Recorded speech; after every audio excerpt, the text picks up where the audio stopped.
The legendary 5D'S decks are finally here. It's been forever, and I like what they did with the box. It's a lot smaller, more compact, and definitely looks pretty good.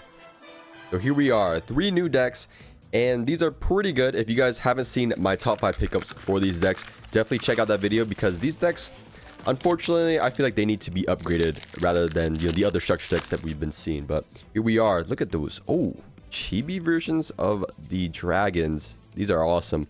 I just love when they do these alternate arts, and especially it just makes the getting the deck yourself much better. And there's also, I think, a chance to get starlights of those. But first up, we have the Yusei deck. This is full-on synchron.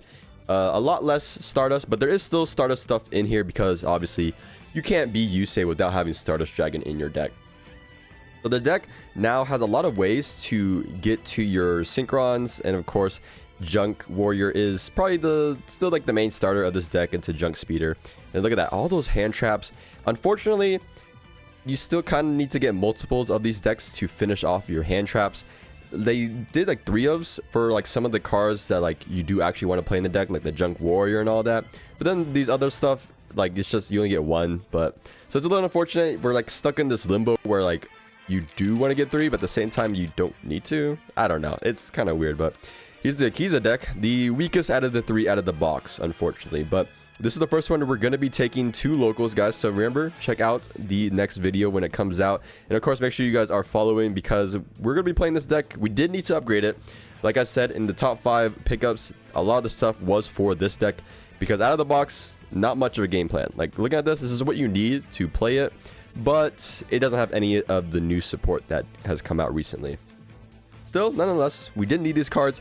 And some of these synchros, I guess mostly the Garden Rose Maiden. Yeah, mostly just the Garden Rose Maiden. This was like 20 bucks at one point, so nice that we got a common.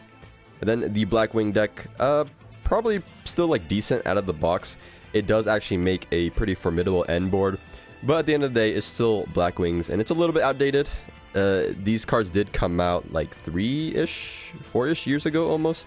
So the Blackwing stuff isn't too new, but it's still nice to be able to get the whole deck like immediately, just like that, for free. And then you also have the generic stuff, and then Charming Fuwalos, the main reason to get this deck at 3 ofs, because Fuwalos has been pretty expensive, right? Like $20 minimum. Now we should be getting closer to like $8, I want to say, when this like fully releases. Although don't take it from me, I'm not the market expert. But let me know what you guys think about the deck though.